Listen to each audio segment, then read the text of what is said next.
Like a grand and miraculous spaceship, our planet has sailed through the universe of time. Like a grand and miraculous spaceship.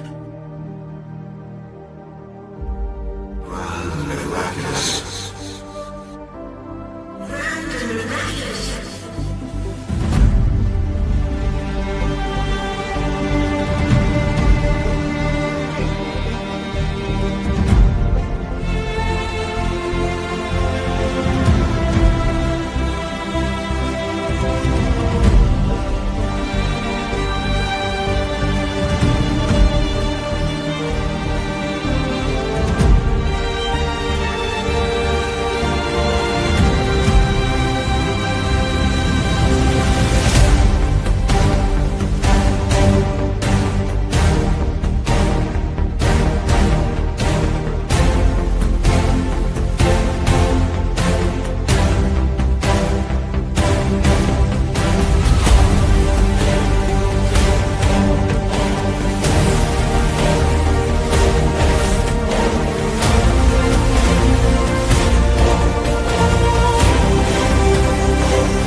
I think with the Muppets, there's sort of an innocence to them, you know? Mm-hmm. And I think that's something that appeals to the child in everybody. Because I think everybody is a child in everybody, still.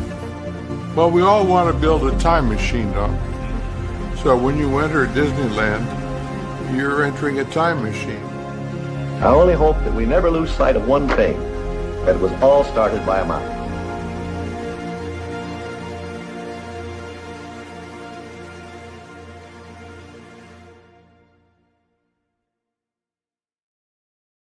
Well, hello, everybody, and good evening. I hope everybody's doing great. Welcome to a very special episode. I feel like an 80s sitcom narrator on tonight's very special episode. But it is really a truly special episode. We're going to talk about an attraction that's near and dear to my heart. I mean, it's right there. And there's a lot of stories to tell. And this is probably the longest deck, the most amount of material I have while compiling this series so far. So I'm really grateful for everybody being here and to talk about this monumental attraction with me. And I just want to point out, thanks, Dad, and thanks, Kay, my stepmom, for being in the chat. It means a lot for you to be here. I can't tell you how intimidating it is to talk about an attraction that the bloody Imagineer worked on in chat. But anyway, we'll do our best and we'll have some fun along the way. So if those of you are tuning in for the first time, my name's John. I go by the username Spaceship Ears. I want to say hello to everyone here. There have been a ton of people in chat already. And I do want to point out that we do have a lot of material to go over. So I'm not going to go to chat very often tonight. It's not an insult, but we have a lot of stuff to go through. So I want to cover this from the very top. People have chimed in from the very beginning, including Beaker and Honeydew, Mattercam Matt, hello. Bitritz, you've been so helpful from the very beginning. Thank you for being here. Jeannie, I got it right. Thanks for being here. Let's see who else is here. Miss Debbie Bernfeld is always a great supporter of this channel and many other channels in our community, and we are very grateful for her. Miss Gloria Thibodeau, Mr. Jason Thibodeau, thank you for being here as always. Lamont Gray, my friend, how's it going? Thanks for being here. Christy PH Disney, a fantastic Disneyland streamer. I hope you're doing great. Thanks for coming in. And I saw some other names. Dave S is here. Hey, Dave. And scrolling down. Monorail Molly, another enormous helper of the channel from the very beginning. Thanks for being here. Of course, I called out Dan and Kay already. I won't embarrass them anymore. Pete's here, and thank you so much, Pete, for everything you do. I wouldn't be here if it weren't for you. Let's see. Zippity Doodog is here. Hey, Doug, how's it going? Mr. Dave's Disney Dreams. And Karen Cook. Hey, Karen, how's it going? Glad to see you here. Izzo's Plates. Hey, Izzo, how's it going? Hat tip for the wonderful charity thing you're doing over on the California side. It's phenomenal. And I think that covers it for now, but we will come back to that as opportunity allows later. So to remind you about what we're doing here, I want to point out our mission statement. Our mission statement, as it always is to unveil the magic behind theme park attractions, exploring their creators, their immersive worlds, and the moments that keep us coming back, with your voice shaping the journey.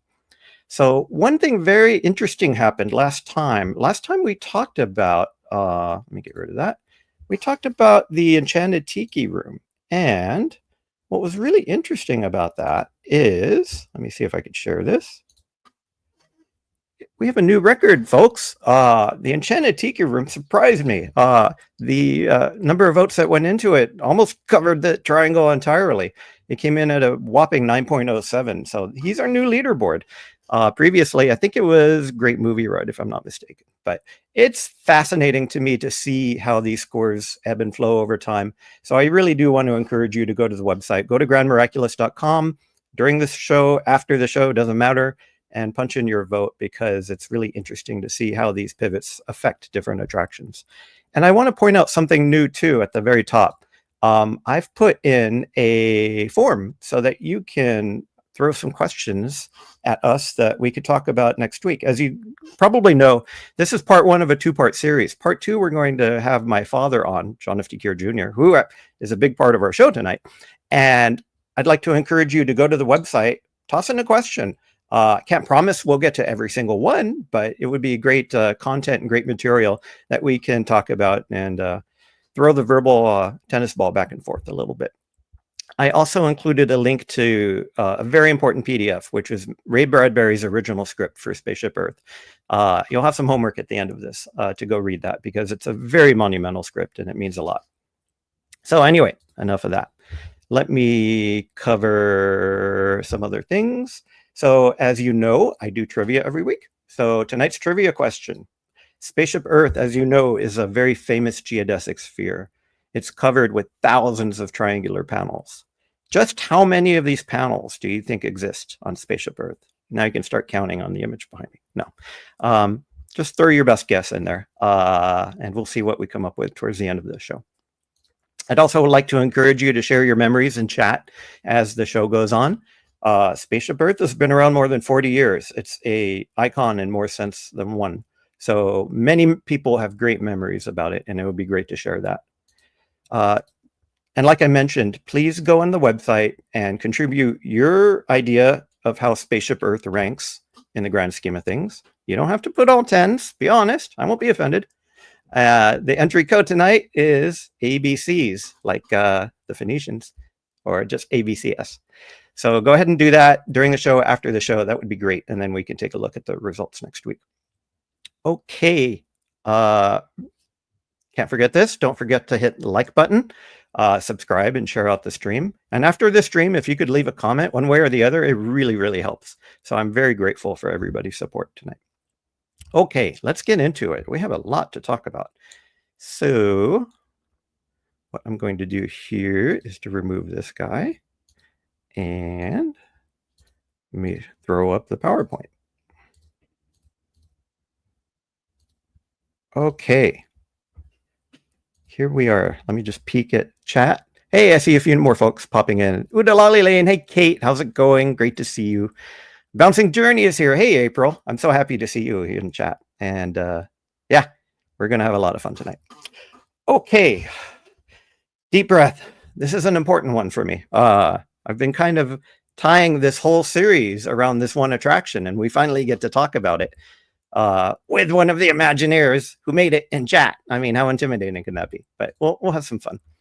So just to remind you of our methodology, evaluating theme park attractions can be very subjective, but I'm trying to be slightly objective by tearing it apart into 3 different pivots or pillars: immersion, storytelling, and delight. Tonight will be no different. We'll cover the same 3 pillars. I believe these are the essential ingredients that really make a compelling theme park attraction experience. We represent these pillars via what are called radar plots. So like I just showed you on the website, the more blue you see on the triangle, the better it is. And it's an interesting approach that I think is working out so well, but we'll probably need a few more episodes to really tell if these are the right pivots or not. Keep in mind, this is not a monologue, even though I will probably feel like one tonight. Your voice matters. This is a collective journey, not just me spouting stuff for an hour. Please do visit our website, share your insights, and we'll forge this path together. Again, the code for tonight on the website is ABCS for Spaceship Earth. Keep in mind, this is a labor of love. Please support charities who do similar things that I do. One that I really, really support is the Lake Buena Vista Historical Society. They put on a show called Retro Magic. In fact, we're going to show some clips from Retro Magic 2023 tonight. And they're putting on a new show in about a month or two in Florida. So if you're interested in this stuff, I highly encourage you to attend. It's a great opportunity to learn some history. And you get to meet some Imagineers too, which is pretty cool. Okay, we've arrived. Before I get into the content, let me wax a little philosophical about this attraction. I've put my username based on it. I have this behind me in my background. The background of the StreamYard is Spaceship Earth. This is obviously a very important attraction to me. Obviously, there's a familial aspect to it, and I can't discount that. But even without that, this attraction means a lot to me. It resonates very deeply with me. A lot of people, when they first enter EPCOT, they run under the geodesic sphere and they go run. Let's go ride Frozen. Let's go ride Guardians and all that. And that's great. Nothing absolutely wrong with that at all. That's what a theme park's all about. But a lot of other people, they wax a little bit more poetic about this attraction. They see Spaceship Earth as kind of a period at the end of a sentence, or maybe in some cases, at the bottom of an exclamation mark, really putting the cap onto what humanity has achieved over the millennia that we've been around. To me, when I see this structure, I don't see either of those. I see a question mark. I see the dot at the bottom of a question mark. And to be honest, sometimes it scares me because we are all on this ship together and we're all trying to forge this path along our combined destinies. And, you know, sometimes I got to shake my head and wonder if we're really going to make it.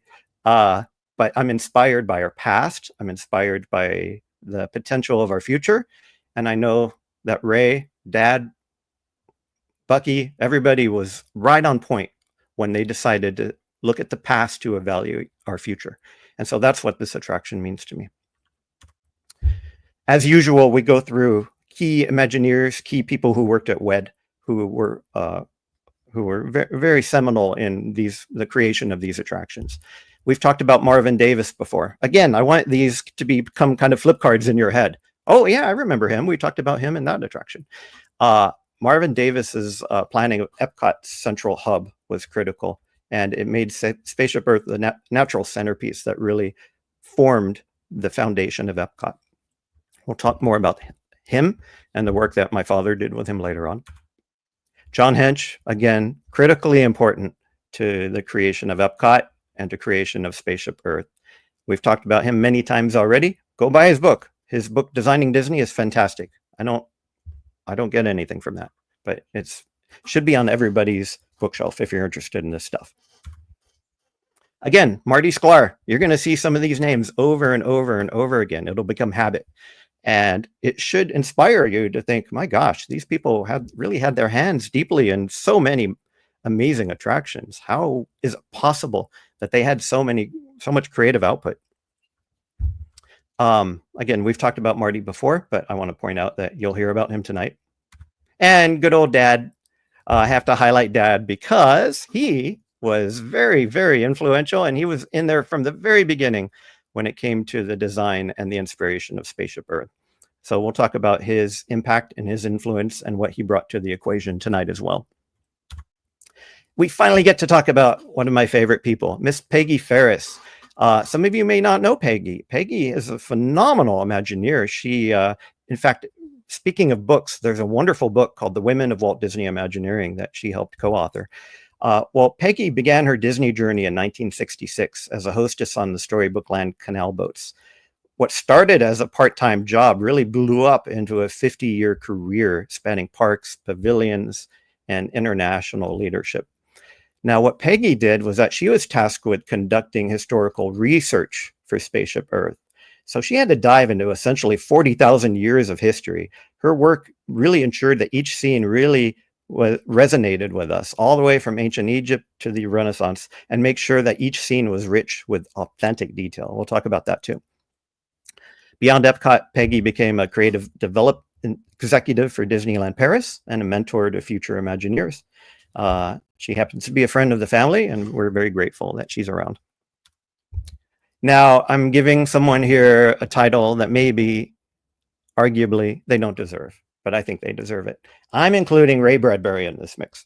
It is impossible to talk about this attraction without invoking this man. Ray Bradbury was absolutely critical and absolutely seminal to the whole concept of this attraction. Everybody knows who Ray Bradbury is, but in case you don't know something about his background, he was born in 1920. He became one of America's most famous authors. Fahrenheit 451, The Martian Chronicles, Something Wicked This Way Comes. There's a funny story that when he was young, at age 12, a carnival magician named Mr. Electrico told him to, quote unquote, live forever. And this is a moment that Bradbury credited with inspiring his lifelong commitment to writing.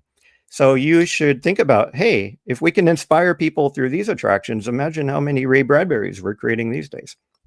Now, another funny story is that he and Walt Disney never actually physically, formally anyway, worked together.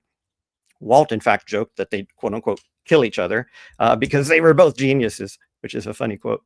Bradbury became crucial to WDI after Walt's passing, and he became kind of the emotional weight and the philosophical weight of what was to come. Well, the reason I'm bringing up Ray is that he wrote the original concept script for Spaceship Earth in 1977, and it really helped form the philosophical feeling and the narrative tone. Got to mention Mr. Bob Gurr. We've talked about our friend Bob Gurr in previous episodes. Bob was... The famous thing about Bob is that he was known for having his hand on anything that moves in the parks. Of course, Spaceship Earth moved as well. It had a phenomenal drive system that we'll talk about. And his hands were in there just as well as anybody else. So we'll hear some funny stories about him later. Okay, facts and figures. There's only one instance that we can talk about, and it's in EPCOT in Florida, in what was known as Future World. It opened at October 1st, 1982, same day as park opening. Now, there almost was a second instance of it. There was going to be a theme park on the West Coast called WestCOT, modeled very similarly to EPCOT, and it would have had its own Spaceship Earth. In fact, it was named something else. I have a slide on that later. We'll talk about that in a bit. But for now, we have the one and only unique Spaceship Earth. So, part one. Where did the inspiration for this attraction come from? Well, there's only one man we can point to, and that's Walt Disney himself. Everybody knows that Walt had very grand plans for EPCOT. Everybody here has probably seen the famous video where he's in front of that famous map, and he's talking to people about his fantastic idea in his head about creating a real city, almost a utopian, self-sustaining city. It would have had people movers. It would have had monorails. It was an incredible design plan. And honestly, a lot of people watched that show and they kind of scratched their head and say, Walt, where's the castle? Where are the characters? This was an amazingly innovative thought that came out of Walt's head.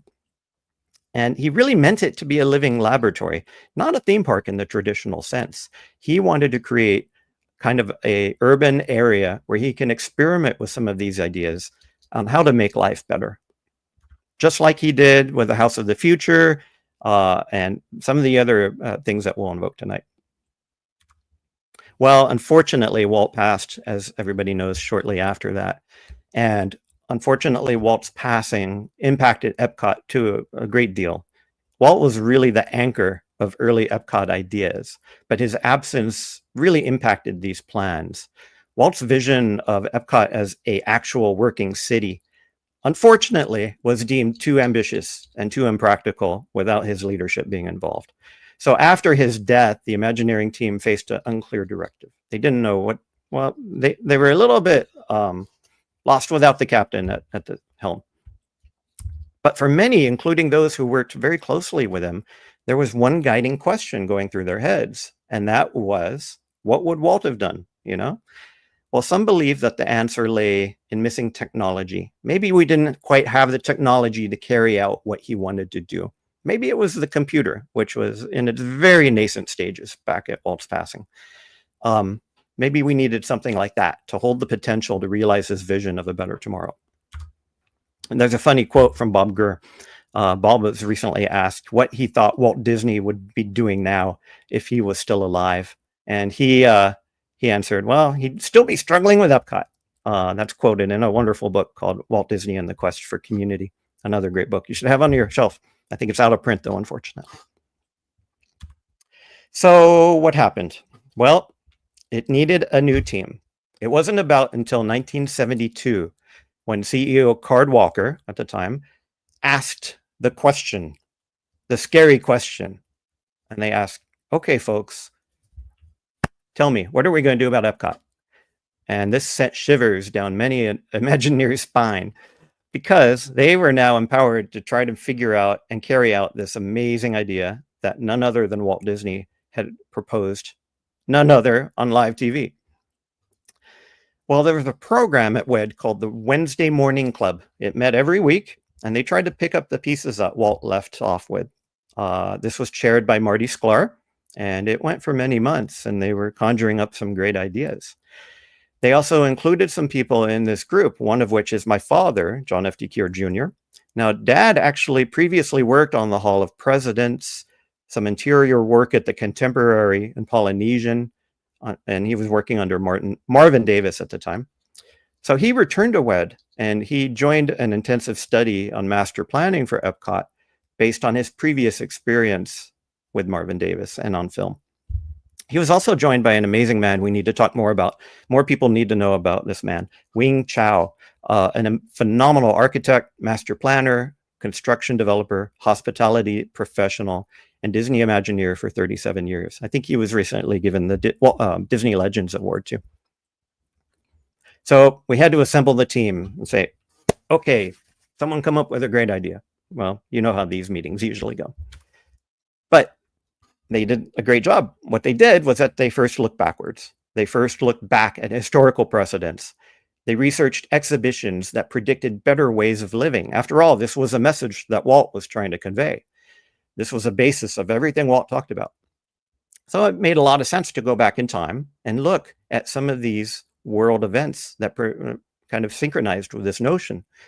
Well, there were many World's Fairs that accomplished that. So that was really fertile ground for research. Of course, we had the early Paris exhibition with the Eiffel Tower.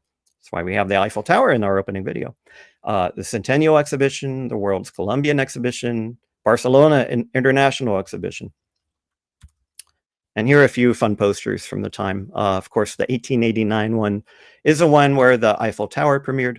And on the right, you see a postcard from the Centennial exhibition as well. I believe that one was in Philly, if I'm not mistaken. I'm sure Kate will correct me later if I'm wrong. Well, there's one in particular we need to point to, and that's the 1939 New York's World Fair. This was a prophetic event, and it has an indelible connection between the history of EPCOT and Disney as a whole. Planners of what the theme of the World's Fair was the world of tomorrow. Planners need an iconic centerpiece to really represent the idea of the future. So they came up with this concept and this idea called a perisphere. Now, this perisphere, it was huge. It was a massive 180-foot diameter globe, and it symbolized Earth itself during the fair's progress. Everybody looked to it and said, yeah, that's a symbol of the Earth. Well, inside the sphere was an exhibition called Democracy, a futuristic city model. And what was really amazing about it, it has sweeping circular highways, innovative urban zoning, and a vision for how design and technology can improve society. You'd think by mentioning that, you'd think I'm describing EPCOT itself. It also had some movable conveyor belts around it to move people around. And here's a picture of what it actually looked like inside, or rendering anyway. You can see that people enter it from what was known as the Trilon, the giant structure next to it. And at the time, it had the longest escalator in the world. And it involved people to go inside and take a look at some of these heady ideas while going around in circles around it. So this was critical. This was a key idea that they hit on. Another key idea, of course, is the Carousel of Progress. It debuted in the 1964 World's Fair. And of course, we all know how Walt loved Carousel of Progress. It didn't just showcase gadgets. It told a story of better ways of living. Again, you'll hear that over and over again tonight. Positioning technology as a joyful enabler of family, comfort, and community. Well, what's interesting about the Carousel of Progress is that when it moved to Disneyland, they built a large-scale model of Walt's vision for EPCOT on the second floor so that you can go see it after it. Today, as most everybody knows, it is part of the People Mover in Florida. So when you go on the People Mover in the Magic Kingdom, there's a part where you actually roll past it. And this is what it looks like in case you haven't seen it. So it's still there to this day. But this was kind of an explicit connecting tissue between the Carousel of Progress and the heady ideas that Imagineers were developing for EPCOT. Well, after looking at these ideas in the past, the question finally came: what was to be EPCOT's iconic idea? What kind of key concept, structure, idea is going to represent these big ideas to the world? Well, John Hench, Marty Sklar, Dad began thinking about what would be this moment that people would first get an idea of what EPCOT was all about. Well, there's a story that John Hench told Dad: John, take your time. You know, this isn't going to happen for a long time because we're going to be starting with World Showcase. Now, some of you may not know, but World Showcase was John Hench's baby. This was his project that he was really pushing forward. And it was percolating in various ideas since 1955. And some of you may not know, originally it was going to be placed next to the Polynesian Resort up where near the Grand Floridian is now. What's also interesting is that the original design resembled a contemporary airport. It almost looked like airport terminals. Now, what was neat about this, you could see here in the picture, is each country was going to be a slice of that pie in the airport terminal. But depending on how much money they contributed or support they contributed, they could have a more or less longer part of the pie. So every country got the same amount of real estate in front. But depending on how much they wanted to chip in, they could have a more immersive experience inside, which is a pretty neat idea at the time. However, there's a great story involving Harper Goff coming in and changing all of that to what we know of World Showcase today. I'll leave that for Dad to explain someday because that's a fun story. Well, there was a peanut butter and chocolate moment, you know. Unfortunately, marketing and branding efforts for World Showcase were not going very well as expected. However, the EPCOT pavilions themselves were catching fire. They were getting lots of attention from corporate America because you could probably imagine corporate America wants to show off new technology. So where better to do it in an area called Future World? However, the Imagineers felt World Showcase was a very important international statement. We had to preserve it somehow.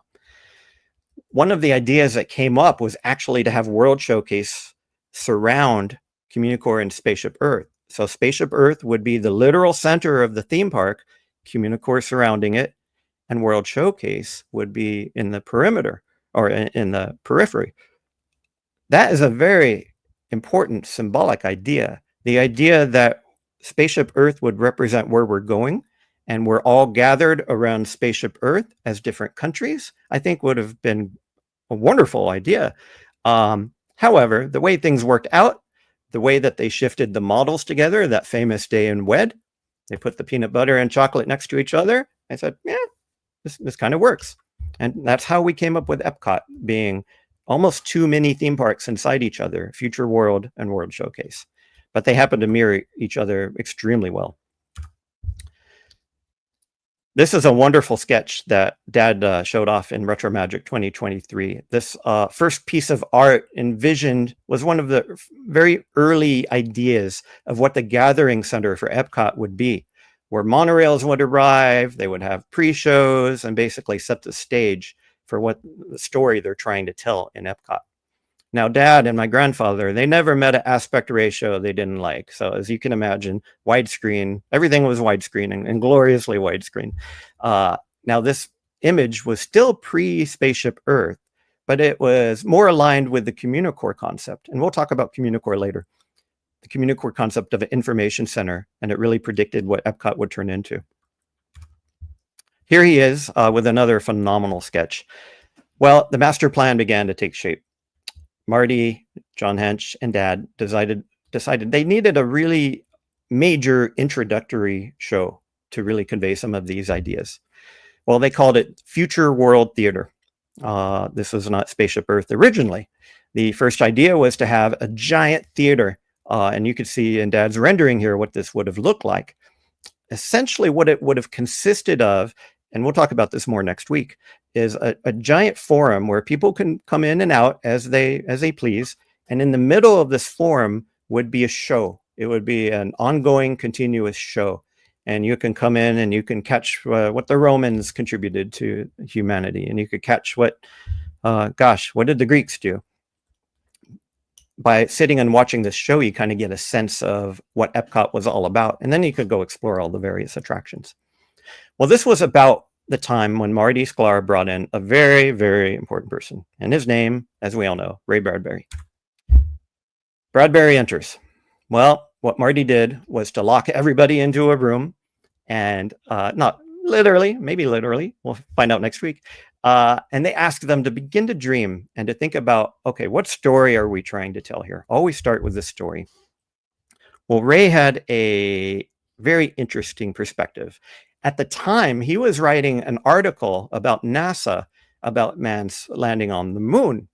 And he really struggled with this article. You wouldn't think someone as brilliant as Bradbury would struggle with an article, but he really did with this one, because he was searching for the metaphor, that key metaphor that would really land the message with his audience. For this particular article, the metaphor was Christopher Columbus discovering the New World. Well, Ray, in that locked room, insisted that they needed to discover some kind of a key metaphor as well. What's the big idea here? Here's a great quote. "I can service the cause by trying to find metaphors to fit what we are doing. That's my business, to try and find the metaphor that explains the space age, and along the way, write some stories." Well, Bradbury's search for metaphor led him to another key inspirational figure. His name is Buckminster Fuller. If you're not familiar with Buckminster Fuller, I strongly recommend going and doing some research. He is an amazing futurist, historian, technologist. I can provide too many adjectives for him.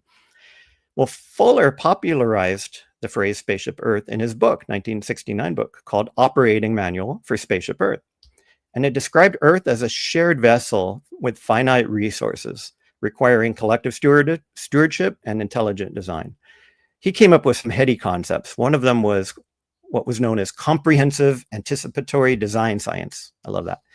And it urged humanity to think holistically about survival, sustainability, innovation, and other principles that really echo throughout what EPCOT would become. Fuller invented the geodesic dome, which of course had a profound impact on Spaceship Earth, as we'll talk about in a second. Here's his book. I know I've been talking about books a lot tonight. You must have this book on your shelf, folks. Go order Operating Manual for Spaceship Earth. It's filled with all kinds of heady ideas, some of which you may not necessarily agree with, but you can't fault the man for throwing the rock out further than almost anyone else has. Well, in the book, he warned against narrow expertise, advocating for comprehensive thinking. That's something we don't hear about much these days. We hear a lot about experts a lot. What can the experts say? Well, it's better to have a broader sense of things and how everything hooks together, which is a message we should hear more about today. I've mentioned comprehensive anticipatory design science, say that 4 times twice, using technology and innovation to serve humanity's long-term needs. Interestingly, he saw automation as liberating, not threatening. If machines can handle repetitive tasks, then humans can be freed up to focus on creativity, exploration, and problem solving. There was a philosophical strain of thought called Malthusianism, and this was a very pessimistic thought that humans were going to run out of resources and we would all perish. Well, he rejected it outright. He believed technology and design could solve resource scarcity. Now, his geodesic dome, we've got to talk about. It was a literal inspiration. Now, I'm not turning this into another math class, but suffice to say, a geodesic is a technical term. It's the shortest path between 2 points on a curved plane, like a sphere for example. And it's very similar to great circles on Earth. So basically, if you take two random points on a globe or on a sphere, what's the shortest path between them? You're actually carving out a geodesic. Now, Fuller saw geodesics and he looked at them and studied them. He saw them not just as mathematical constructs, but as metaphors for efficiency, unity, and connection. In fact, it's the most direct route between people, ideas, or places. He believed that nature favors these ideas that maximize efficiency. So geodesic structures mimic natural forms like molecules, viruses, and geometry. His goal at the time was to create lightweight, strong, and efficient structures that could benefit humanity. Now, what gets me about the geodesic sphere is what I just talked about.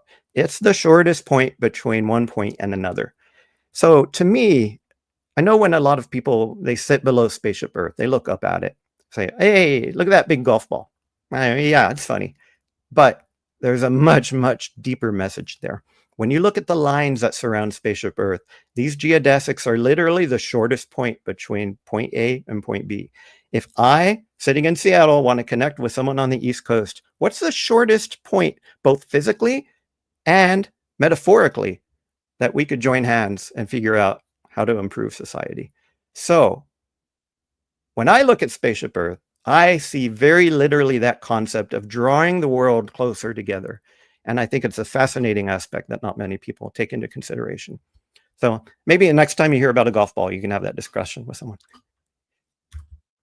Well, Bradbury got set down and he started writing. He wrote the original concept for Spaceship Earth in 1977. His script was called, quote unquote, Man and His Spaceship Earth. Now, that's not to be any kind of gendered thing. It was just when he mentioned man, he meant humanity as in general, as was par for the course at the time. So don't take it like that. This script is monumental. I want everybody to go read the script. It's only about 14 pages, but it really blows your mind in terms of the storytelling involved in what is behind this attraction. Now, he framed the story as a journey through the evolution of human communication, emphasizing creativity, knowledge as keys to a better future.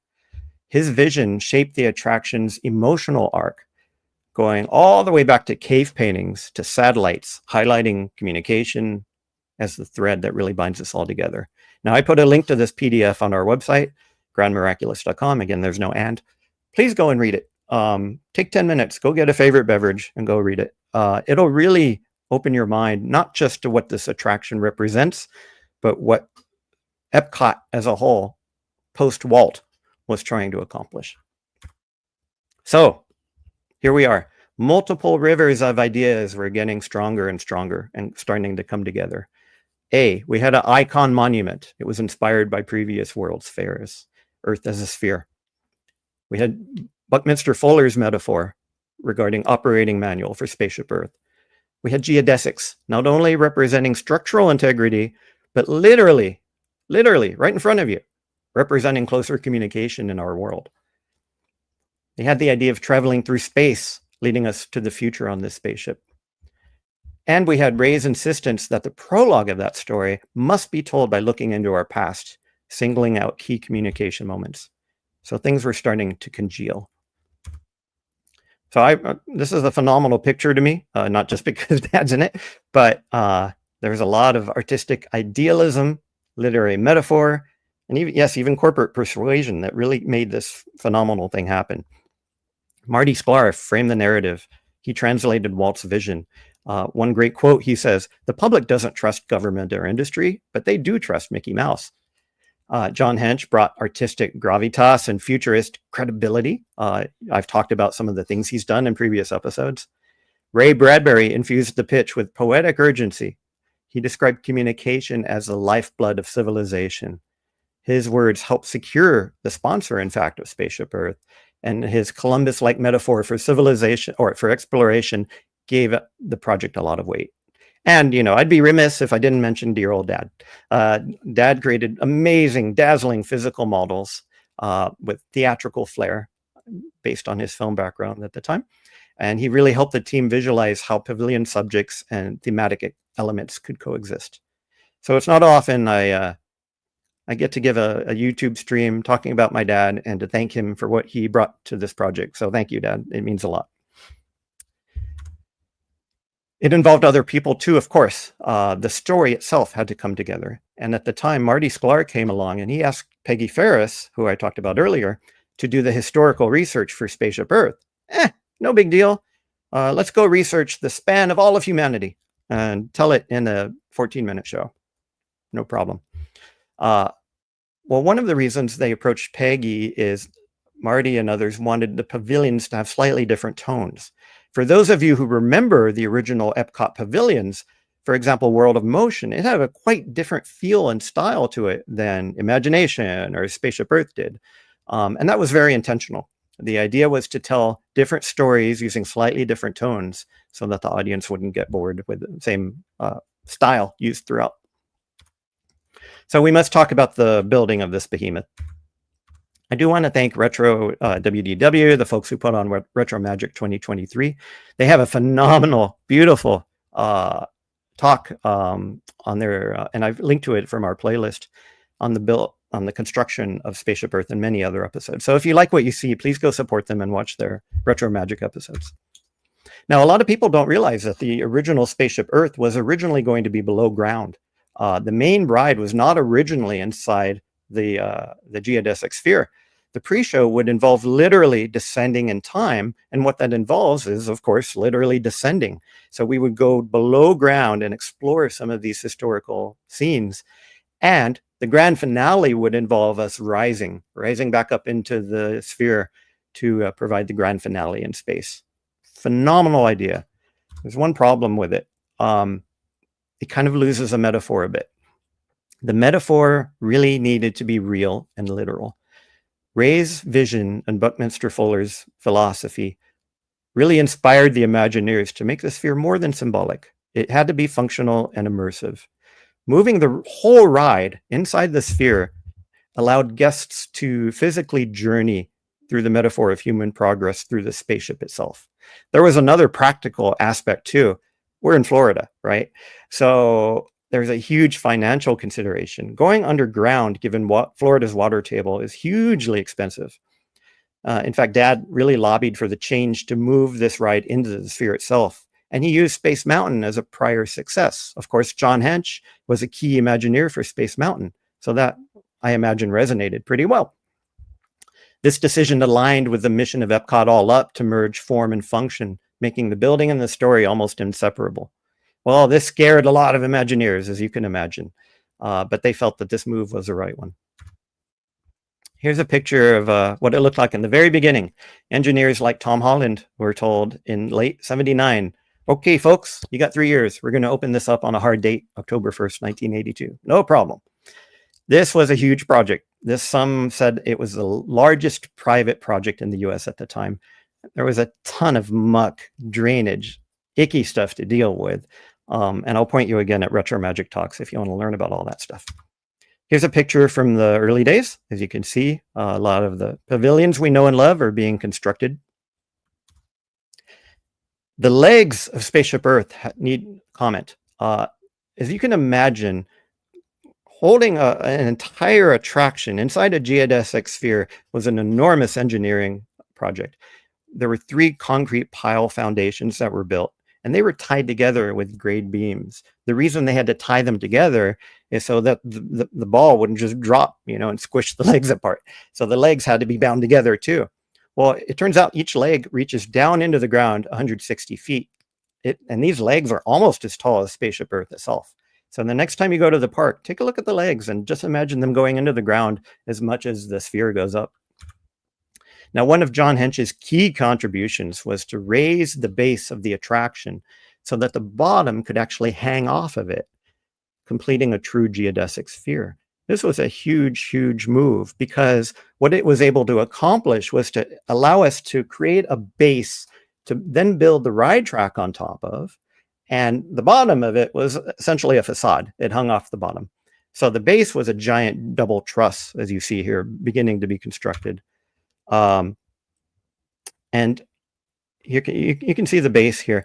You have this concept of a quadrupod. And these quadrupods were constructed outside the exterior of the sphere, which is where the triangles hold off of. So the triangles themselves are not actually part of the ride structure itself. They're more decorative because they're hanging off based on these quadrupods. Here's a closer picture of one of them that you can see. These quadrupods also involved standoff legs, these kind of spikes. And what these spikes accomplished is that it allowed it to lay down a very, very important gutter system that I'll talk about in a second. But for those of you who enjoy our wonderful nighttime Spaceship Earth show, you can see these spikes actually allow us to send a light backwards and to create a star effect, which is pretty cool. Now, these rain gutters I mentioned were extremely important. Imagine, if you will, a giant sphere in Florida weather, and you have a big rainstorm lying on top of the sphere. Well, what happens to the water? It kind of just falls off, right? So without planning this way, we would have had guests just swamped by a waterfall that would have absolutely dwarfed the waterfall on Jungle Cruise. So figuring out what to do with all this excess water was very important. What they did was that they built a huge gutter system based on these standoff rods. And the gutter system actually filters the water all the way down into World Showcase. So there's no need to worry about guests getting pelted by water coming off of a giant sphere above their head, which is always a good thing. But I think that's a phenomenal engineering project.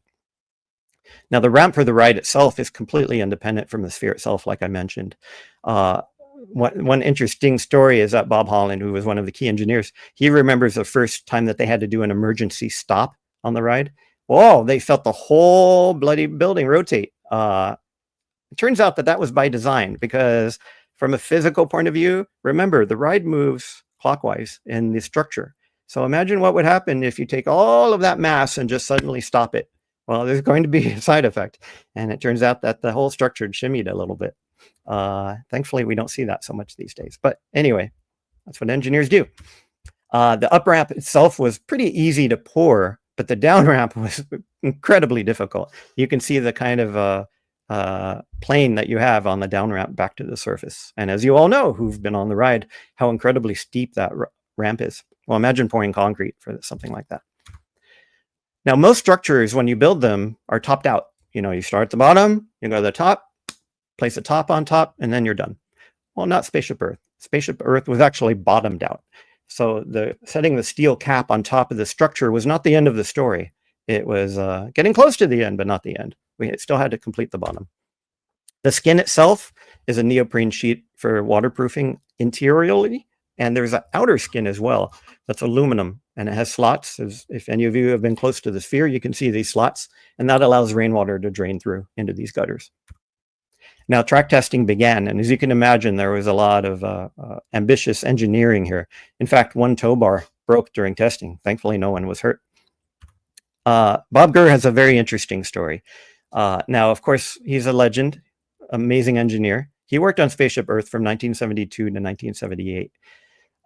Packing a whole attraction inside a perfect geodesic sphere was not his cup of tea. Let's just put it that way.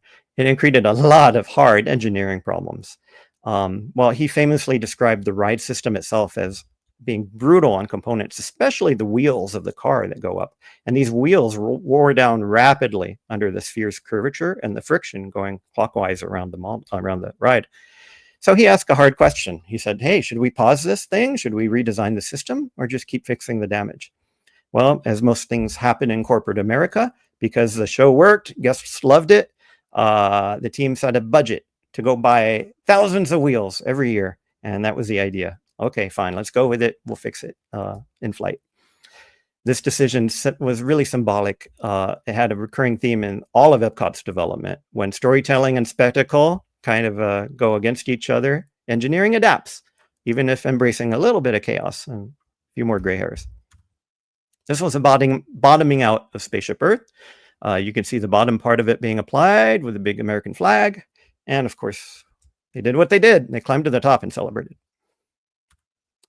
Well, opening day came along. The first riders were the board of Bell Systems and the board of Disney.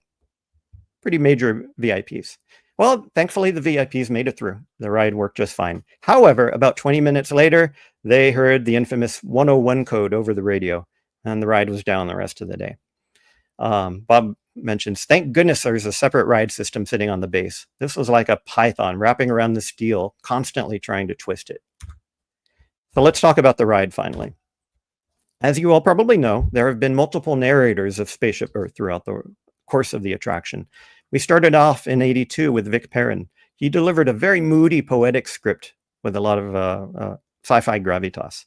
Maybe it was a little too serious at the time, but he worked with what he was given, and he did a great job. Walter Cronkite was brought on later, and at the time in '86, Walter Cronkite was one of the most famous people in the U.S., if not the world.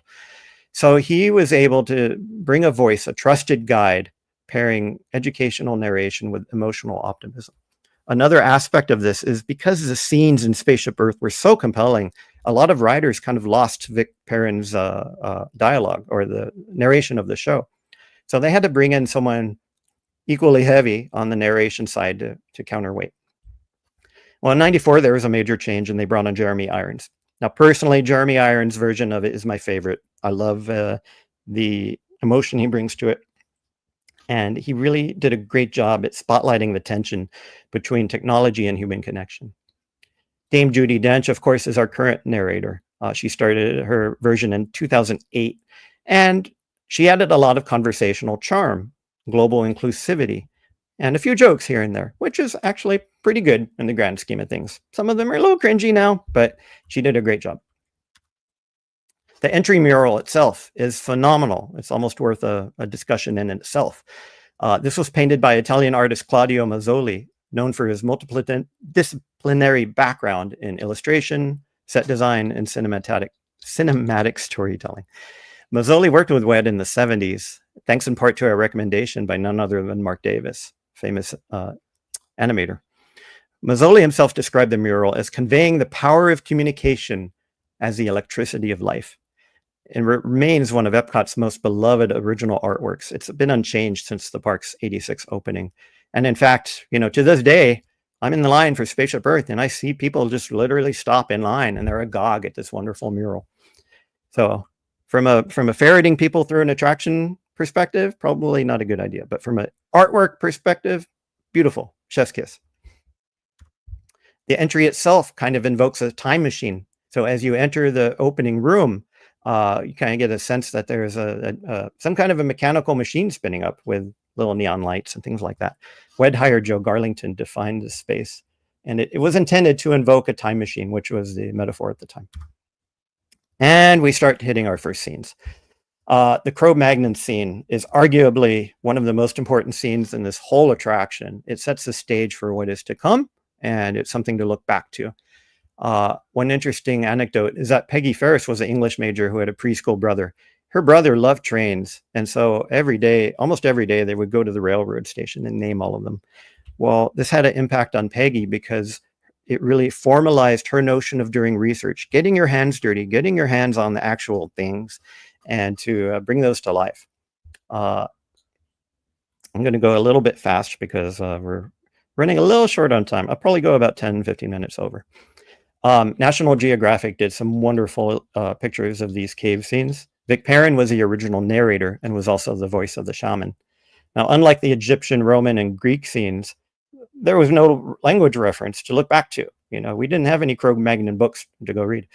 So Vic Perrin did what they did. They made it up. And that's a lot of fun to hear it today. Like I mentioned, it's impossible to understate the importance of this scene. Marty mentioned it as taking us from the cave walls of France to the exploration of outer space. Then we move into Egypt. Well, Peggy was able to find a local professor. His name was Leonard deGrassi, and he contacted him because they wanted some authentic hieroglyphics to represent this scene. They went to Tahanga to inspect some materials that would simulate sandstone, and they found ground walnut shells did the trick pretty well. And they started carving random hieroglyphics. Well, the professor remarked, that doesn't really say anything. So they actually found a letter from the Pharaoh of Egypt that he wrote to the vizier. And he says, "You represent me in the field, and I expect you to conduct yourself appropriately." It turns out that this Pharaoh was actually a reused model of Andrew Jackson from the Hall of Presidents. And there's another animatronic in the ride that has similar heritage. What I want to do now is to play a clip from Metro Magic of Peggy talking about the design of this moment. So I hope you enjoy that. He also found a letter that a pharaoh had written to his vizier, an administrator out in the land, and this letter essentially says, and you know, in the scene, the pharaoh is dictating a letter to a scribe who's writing on papyrus, hieratic writing, and the pharaoh is saying, you represent me out in the field, and I expect you to conduct yourself appropriately. And so the pharaoh says, in suit and seshnet suit chati imen hotep ankwaji seneb imirahe tani jatjat and titima.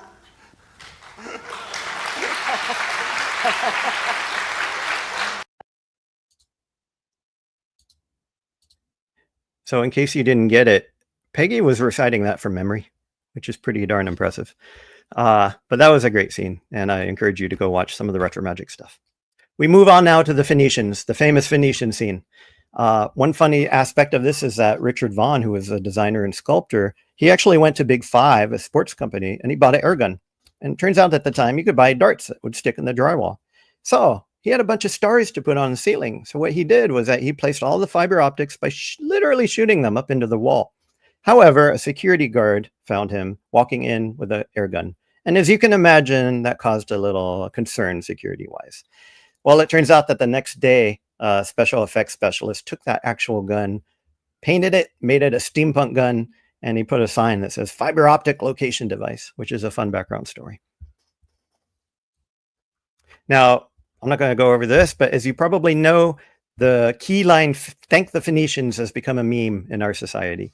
Turns out that there are multiple different narrations of this scene, but Dame Judi Dench's version of it really landed, and it created many a famous t-shirt.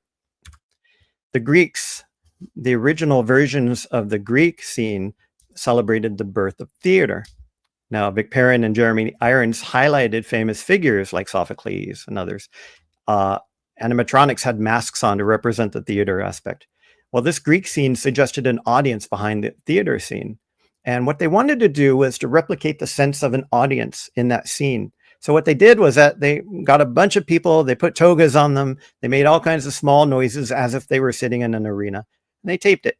They ended up putting this as background audio in the scene, but it was so disruptive that they ended up removing it entirely. Eventually, they shifted focus from the scene to mathematics, replacing masked actors with a teacher holding mathematical objects, like an astrolabe. Then we move on to the Romans. Most of you who remember Spaceship Earth from the old days remember the projected animated chariot. This was a huge delight. In fact, John Hench himself said, we need a little something more on that wall to your left. So Peggy found the 12 tables of Roman law in Latin. And it included things like, hey, if you're summoned to appear in court, you must appear, things like that. But this was all in Latin. Well, Peggy also needed someone that spoke Latin to cast the senator and the centurion. Well, it turns out there was someone down the hall in the model shop that speaks Latin. Well, what was that guy's name? Joe Rody. So yes, when the centurion strikes his chest and says, Vale, tibi quoque, that's Joe Rody himself, the creator of Animal Kingdom. And that's probably the first and last time I'll speak Latin on this show. There was multiple evolution of this scene over time. For example, Vic Perrin and Walter Cronkite's version and Jeremy Irons portrayed it as a cautionary tale. Judi Dench's version reframes it just as a mere roadblock, and it softens the historical drama a bit, which I think is interesting. Lots of symbolic transitions, and Dench's narration in particular conjures up the idea of the first World Wide Web, and a line that feels pretty clunky compared to Irons' subtler phrasing. Now we move on to the burning of Rome. So many people love this scene, but they're also confused by it. This scene has traditionally represented the turning point of imperial Rome. It does not represent the eruption of Pompeii. However, there are some things that have really caused some confusion along the years. For example, they used actual Pompeii graffiti as Easter eggs in the scene. Now, a lot of the graffiti from Pompeii was really kind of hard stuff, or X-rated stuff. So they ended up using the soft stuff. For example, I'm in love with a redhead. But it's a fantastic scene that really uses smells and images to conjure up what the idea of losing all that knowledge is. Well, thankfully, we move into the scholar scene. We find out that knowledge survives through Islamic and Jewish thinkers. And what was nice about this scene is that they really focused on detail. The scholars had sleeves that went inches below their hands. They stacked the books a certain way. The mosaic work involved a ton of stenciled work, and they actually ended up using some of the same source material that they ended up using for the Morocco pavilion. Now, everybody loves this scene. You know, you go by the sleeping monk. This scene represents a medieval scriptorium where monks painstakingly copied manuscripts by hand. These texts are modeled after real manuscripts with illuminated letters and Latin. The sleeping monk that we all love, it offers a little bit of levity, which is it lands pretty well at this point in the attraction. Well, it turns out that it turns out to be a repurposed Grover Cleveland from the Hall of Presidents. Then the Renaissance comes. We move from preservation of information to proliferation of information. The printing press revolution marks a turning point. And in fact, they used an actual Gutenberg Bible from the Huntington Library to consult. And they got a reproduction of the actual page from the Gutenberg Bible here. These vignettes showcase musicians, sculptors, and scholars, but it really culminates in the scene of Michelangelo painting the famous scene of him at the Sistine Chapel. It's a small scene, but it really hits hard. It's symbolically very grand. We move on to the age of invention. We see a spark or steam-powered printing press. It was actually designed from the actual patent drawings of the printing press. The telegraph scene showcases long-distance breakthroughs. And in fact, there's a calendar on the back wall, and that's a real calendar set to the exact month and day when they nailed the golden spike. That's they're sending the news about in this scene. Then we hit the cinema scene. Well, Peggy Ferris agonized. She was trying so hard to find a piece of black and white footage that would resonate. Eventually, they found Fred Astaire and Ginger Rogers dancing in Top Hat, which worked for many years. Eventually, they turned it into a newsreel. The radio scene itself has WDI on the microphone, in fact, if you look closer. We move into the 20th century.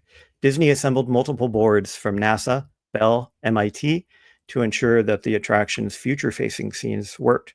In fact, astronaut Joe Allen, he was known for voicing The Eagle Has Landed. He provided authentic NASA connections.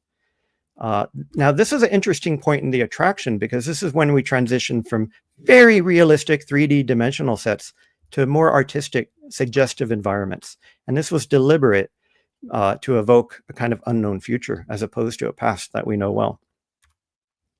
We enter our wonderful room here with large, huge mainframes. This debuted in 2007.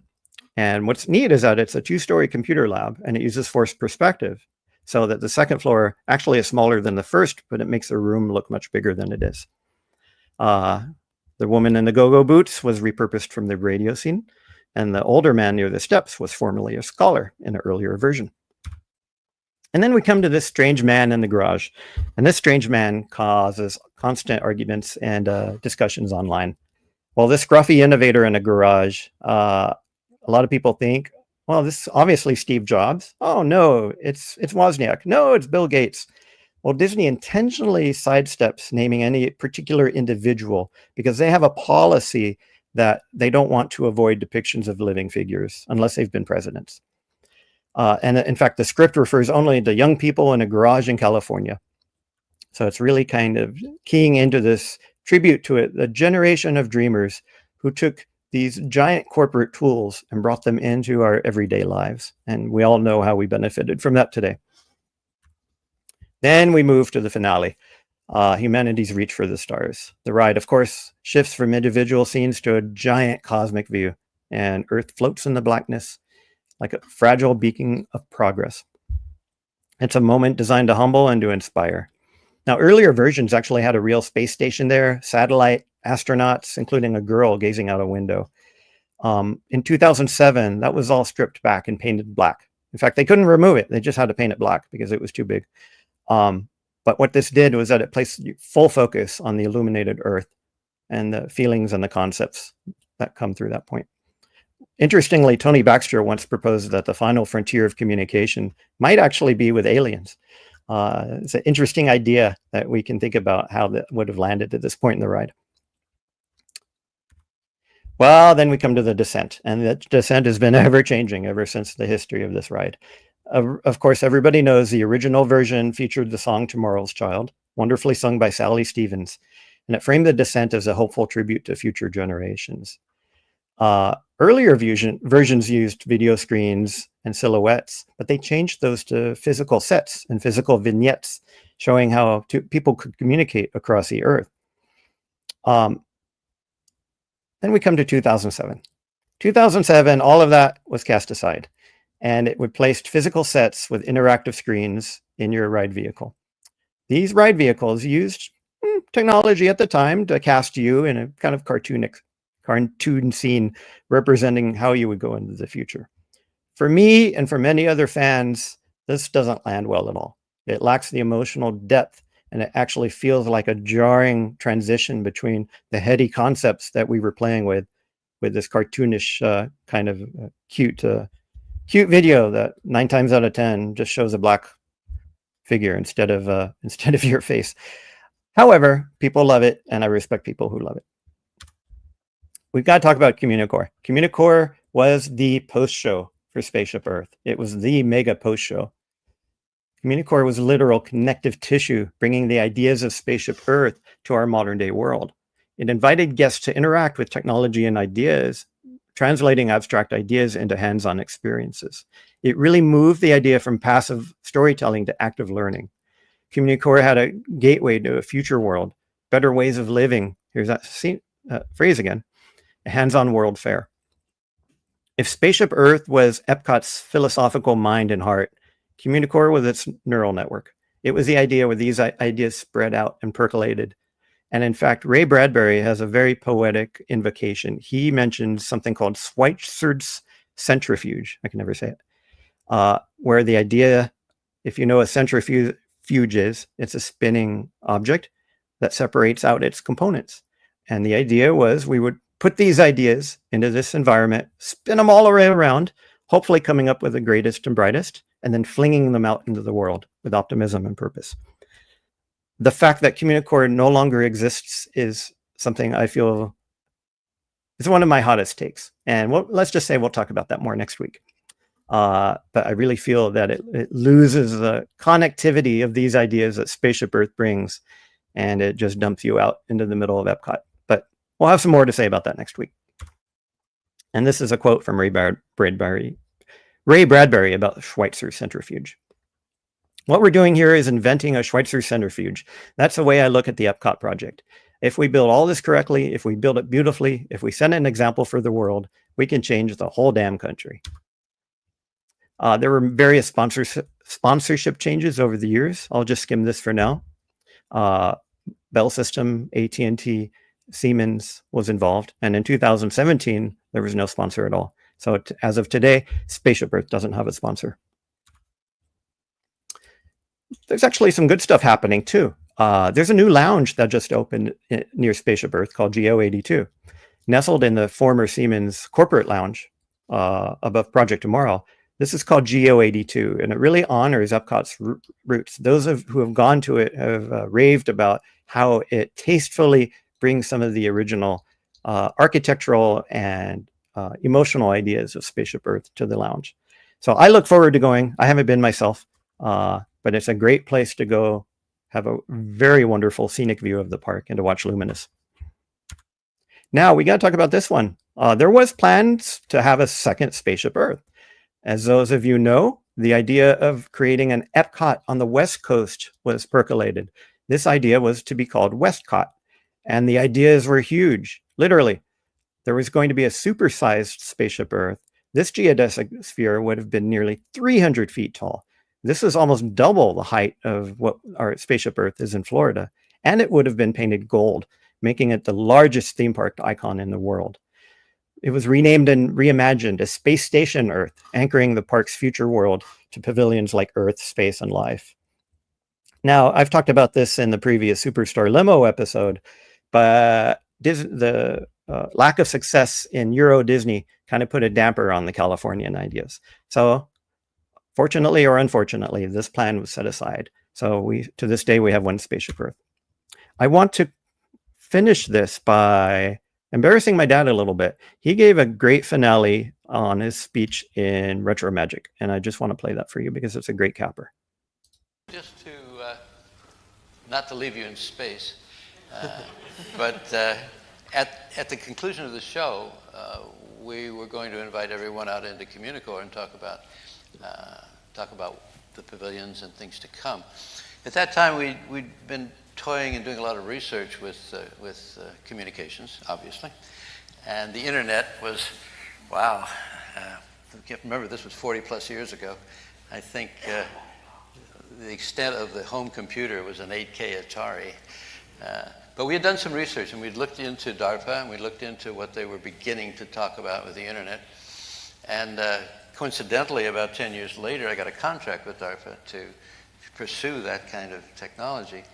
And the only thought I'd like to close with is that, the EPCOT being an experimental prototype community of tomorrow, and back 40 years ago, communities were brick and mortar urban kinds of solutions. And today, it's totally different. Today, communities are international, they're digitally driven, and people can gather together and make communities without ever being in the same physical space.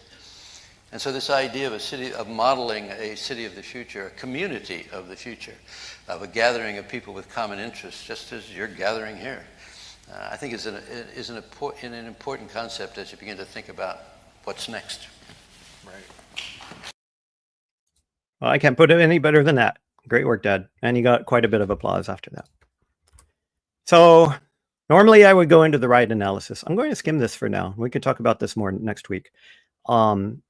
People may be surprised. They may say, John, your username is Spaceship Ears. Isn't this obviously a 10 out of 10? Well, from an immersion point of view, yes, it is a 10 out of 10. You can't beat it. Oh, I'm forgetting to share my script. Sorry. You can't beat it from an immersion point of view, especially when you're going through some of these scenes. We'll talk more next week about this. Storytelling. There we go. Of course it's a 10. It has one of the best stories told by some of the most imaginative and creative writers in history. It's impossible to deduct points from Spaceship Earth on the storytelling aspect. So it's got to be a 10 out of 10 on all three bases, right? Sorry, Dad. I give it an 8 on delight. And the reason for that is, unfortunately, its current ending. I feel that the current ending is so jarring and such a 90-degree angle to where the ride is originally intending to take you. It loses some points from that. It's still really high. I still give it a very high score, and I love going on it. But there's something a little missing now, and we can dissect and talk about that more next week. Overall, a huge score, 9.28. I'd encourage you to go to our website, go to grandmiraculous.com, and give your vote as well. By the way, this is a trivia answer. 11,324 triangular panels cover Spaceship Earth. Now, you get partial credit if you mentioned 11,520, because 11,520 is a theoretical maximum. But because there are struts and things supporting the sphere, it's actually 11,324. I want to take one moment and talk about why this ride is important to this series. This is more than a ride. This is a philosophy. It's not simply a journey through communication. It's a monument to our shared pursuit of progress, built together across generations, languages, and ideas. It represents design as metaphor. Its gleaming sphere isn't just futuristic. It's an echo of Buckminster Fuller's bold belief that Earth itself is a spaceship, and we're all crew members responsible for that course, tied together in geodesic lines. The show begins with Jeremy Irons' famous words, like a grand and miraculous spaceship. I can't pull it off as well as he does. These words are not just poetic. They were a directive to us. They're a call to awe and a stewardship. Judi Dench continues to echo that message. We shape tomorrow by remembering how far we've come. So by naming this series Grand and Miraculous, it's not just a tribute to Spaceship Earth. It's not just a tribute to other attractions. It's a response. Through highlighting immersive storytelling and delight, we shine light on the connections that form our world and help us tell better stories to each other. And my hope is that we light the path for what comes next. Speaking of that, next week, I'm very honored to have Dad on the show. We're going to be doing a little different episode format and bounce some ideas back and forth. So I hope you join us for that. Again, I've added a form on our website. So if you're interested and you'd like to contribute a question or two, feel free to go to our website and punch in a question. And I'm not going to cover that one. I'll cover that next week. So I want to thank you all for coming. For those of you in our Disney community, I hope you bop over to Pete McDevitt's show. He's going to have a wonderful Insomniacs episode where we can relax and have some fun. But I really look forward to you joining me next week, where we dissect this important attraction even more so and figure out why it resonates the way it does. So thank you all for coming. Hoping to see you all next week. And yeah, see you over at Pete's.